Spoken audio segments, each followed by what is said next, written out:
महाभारत के युद्ध की कई कथाओं के बारे में हम सभी जानते हैं, परंतु क्या आप ये जानते हैं कि युद्ध के बीच एक ऐसा समय भी आया था जब अर्जुन ने क्रोध में आकर अपने ही बड़े भाई धर्मराज युधिष्ठिर पर हमला कर उनकी मृत्यु के घाट उतारने का प्रयास किया था। क्या था पूरा प्रसंग जानेंगे आज के वीडियो में, इसलिए वीडियो में अंत तक बने रहे। साथ ही वीडियो को लाइक कर चैनल को सब्सक्राइब जरूर कर दे। महाभारत युद्ध के दौरान जब अर्जुन द्वारा कर्ण का वध न किए जाने पर युधिष्ठिर ने अर्जुन को धिक्कारा और उनके गांडीव को धिक्कारा तथा उन्हें अपना गांडीव किसी अन्य योद्धा को सौंप देने को कहा तो अर्जुन अत्यंत क्रोधित होकर तलवार निकाल लिए और युधिष्ठिर को मारने के लिए उद्धत हुए। उसी समय कृष्ण ने स्थिति को भांपते अर्जुन को रोका, उनको अधर्म के रास्ते पर जाने के लिए धिक्कारा तथा उन्हें कथाओं के माध्यम से धर्म और अधर्म के मार्ग को स्पष्ट रूप से समझाया। अर्जुन का क्रोध शांत हुआ तो अर्जुन श्री कृष्ण से बोले, श्री कृष्ण, कोई बहुत बड़ा विद्वान और बुद्धिमान मनुष्य जैसा उपदेश दे सकता है तथा जिसके अनुसार आचरण करने से हम लोगों का कल्याण होना संभव है, वैसी ही बात आपने बताई है। आप हम लोगों के माता पिता के तुल्य है, आप ही परम गति है, इसलिए आपने बहुत उत्तम बात बताई है। तीनों लोकों में कहीं कोई भी ऐसी बात नहीं जो आपको विदित न हो,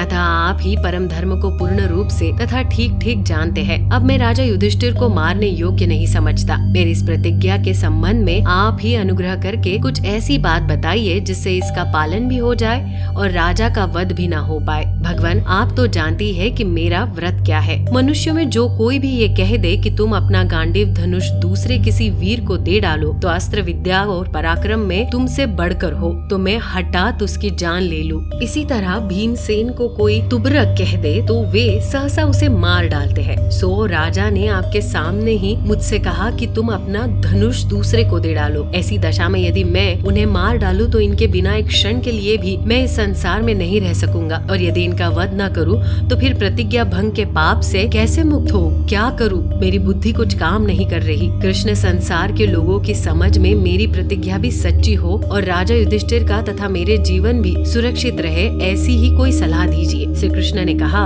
वीरवर सुनो, राजा युधिष्ठिर थक गए हैं और बहुत दुखी है। कर्ण ने अपने तीखे बाणों से इन्हें संग्राम में अधिक घायल कर डाला है। इतना ही नहीं, ये जब युद्ध नहीं कर रहे थे उस समय भी उसने इनके ऊपर बाणों का प्रहार किया, इसलिए दुख और रोष में भरकर इन्होंने तुम्हें ना कहने योग्य बात कह दी थी। ये जानते ही कि पापी कर्ण को सिर्फ तुम ही मार सकते हो और उसके मारे जाने पर कौरवों को शीघ्र ही जीत लिया जा सकता है। इसी विचार से उन्होंने वे बातें कह डाली, इसलिए इनका वध करना उचित नहीं है। अर्जुन, अगर तुम्हें अपने प्रतिज्ञा का पालन करना है तो जिस उपाय से ये जीवित रहते हुए मरे के समान हो जाए वही बताता हूँ। सुनो, यही उपाय तुम्हारे अनुरूप होगा। सम्माननीय पुरुष संसार में जब तक सम्मान पाता है तब तक ही उसका जीवित रहना माना जाता है। जिस दिन उसका बहुत बड़ा अपमान हो जाए उस समय वो जीते जी मरा समझा जाता है। तुमने, भीमसेन ने, नकुल, सहदेव ने तथा अन्य वृद्ध पुरुषों एवं शूर वीरों ने राजा युधिष्ठिर का सदा ही सम्मान किया है। आज तुम उनका अंशतः अपमान करो। यद्यपि युधिष्ठिर पूज्य होने के कारण आप कहने योग्य है, तथापि इन्हें तू कह दो। गुरुजन को तू कह देना उनका वध कर देने के समान माना जाता है। जिसके देवता अथर्वा और अंगिरा है, ऐसी एक सर्वोत्तम श्रुति बताई जाती है। अपना भला चाहने वालों को बिना विचारे ही इसके अनुसार बर्ताव करना चाहिए। उस श्रुति का भाव यह है, गुरु को तू कह देना, उसे बिना मारे ही मार डालना है। इसलिए जैसा मैंने बताया उसी के अनुसार तुम धर्मराज के लिए तू शब्द का प्रयोग करो। तुम्हारे मुख से अपने लिए तू का प्रयोग सुनकर धर्मराज उसे अपना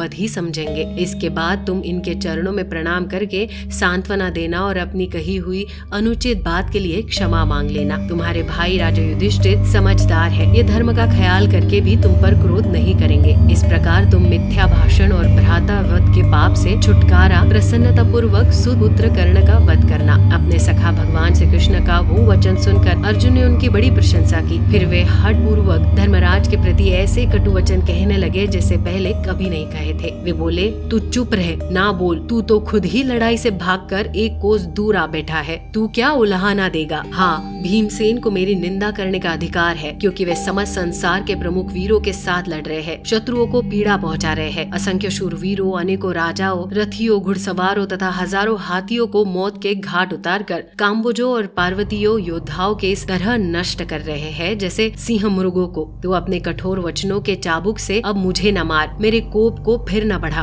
अर्जुन धर्म भीरू थे, वे युधिष्ठिर को ऐसी कठोर बातें सुनाकर बहुत उदास हो गए। ये जानकर कि मुझसे कोई बहुत बड़ा पाप बन गया, उनके चित्त में बड़ा खेद हुआ। बारंबार उच्छ्वास खींच खींचते हुए उन्होंने फिर से तलवार उठा ली। ये देखकर श्री कृष्ण ने कहा, अर्जुन ये क्या, तुम फिर क्यों तलवार उठा रहे हो? मुझे जवाब दो। तुम्हारा अभिष्ट सिद्ध करने के लिए मैं पुनः कोई उपाय बताऊंगा। श्रेष्ठ पुरुषों ने कभी ऐसा काम नहीं किया है। धर्म का स्वरूप सूक्ष्म है और उसका समझना कठिन। अज्ञानियों के लिए तो और भी मुश्किल है। यहाँ जो कर्तव्य है उसे मैं बताता हूँ, सुनो। भाई का वध करने से जिस नरक की प्राप्ति होती है उससे भी भयानक नरक तुम्हें आत्मघात करने से मिलेगा। इसलिए अब अपने ही मुंह से अपने गुणों का बखान करो। ऐसा करने से ही यही समझ जाएगा कि तुमने अपने ही हाथों अपने को मार लिया। ये सुनकर अर्जुन ने श्री कृष्ण की बातों का अभिनंदन किया और तथास्तु कहकर धनुष को नवाते हुए वे युधिष्ठिर से बोले, राजन अब मेरे गुणों को सुनिए। पिनाकधारी भगवान शंकर को छोड़कर दूसरा कोई भी मेरे समान धनुर्धुर नहीं है। मेरी वीरता का उन्होंने भी अनुमोदन किया है। यदि चाहूँ तो इस चराचर जगत को एक ही क्षण में नष्ट कर डालूंगा। मेरे चरणों में रथ और ध्वजा के चिन्ह है। मुझ जैसा वीर यदि युद्ध में पहुंच जाए तो उसे कोई भी नहीं जीत सकता। उत्तर दक्षिण पूर्व पश्चिम इन सभी राजाओं का मैंने संहार किया है। कृष्ण अब हम दोनों विजयशाली रथ पर बैठकर सूत पुत्र कर्ण का वध करने के लिए शीघ्र ही चल दे। आज राजा युधिष्ठिर प्रसन्न हो, मैं कर्ण को अपने बाणों से नष्ट कर डालूंगा। ये कहकर अर्जुन पुनः युधिष्ठिर से बोले,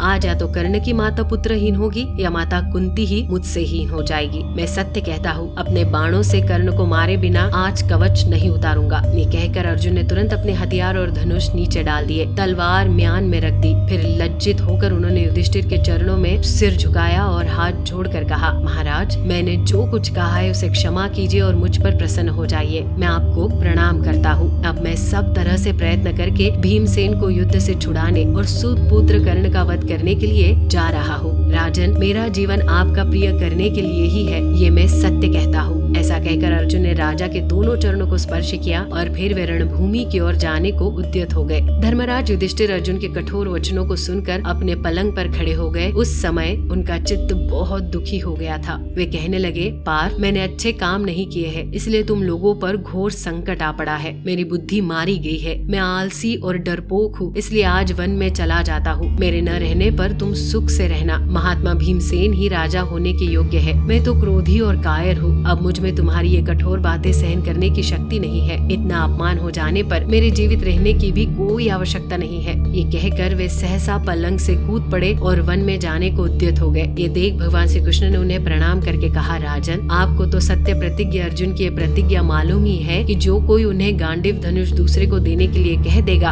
वो उनका वध्य होगा। फिर भी आपने उन्हें वैसी बात कह दी। इससे अर्जुन ने अपनी प्रतिज्ञा की रक्षा करते हुए मेरे कहने से आपका अनादर किया है। गुरुजनों का अपमान ही उनका वध कहलाता है। इसलिए मैंने तथा अर्जुन ने जो सत्य की रक्षा को दृष्टि में रखकर आपके साथ न्याय के विरुद्ध आचरण किया उसे आप क्षमा कीजिए। हम दोनों ही आपकी शरण में आए हैं। मेरा भी अपराध है, इसके लिए आपके चरणों पर गिरकर मैं क्षमा की भीख मांगता हूँ। आप मुझे भी क्षमा कर दे। आज ये पृथ्वी पापी कर्ण का रक्त पान करेगी। मैं आपसे सच्ची प्रतिज्ञा करके कहता हूँ, अब सूत पुत्र को मरा हुआ ही मान लीजिए। भगवान की ये बात सुनकर युधिष्ठिर ने सहसा उन्हें अपने चरणों पर से उठाया और हाथ जोड़कर कहा, गोविंद आप जो कुछ कहते हैं बिल्कुल ठीक है। सचमुच ही मुझसे ये भूल हो गई है। माधव आपने ये रहस्य बताकर मुझ पर बड़ी कृपा की, डूबने से बचा लिया। आज आपने हम लोगों की भयंकर विपत्ति से रक्षा की है। आप जैसे स्वामी को पाकर ही हम दोनों संकट के भयानक समुद्र से पार हो गए। हम लोग अज्ञानवश मोहित हो रहे थे। आपकी ही बुद्धिरोग नौका का सहारा लेकर अपने मंत्रियों सहित शोक सागर के पार हुए हैं। अच्युत हम आपसे ही सनात है। तो दर्शकों कैसे लगी आपको ये जानकारी हमें कमेंट कर जरूर बताएं। साथ ही यदि आपको ये वीडियो पसंद आई हो तो वीडियो को लाइक कर चैनल को सब्सक्राइब जरूर कर दे। वीडियो में अंत तक बने रहने के लिए धन्यवाद।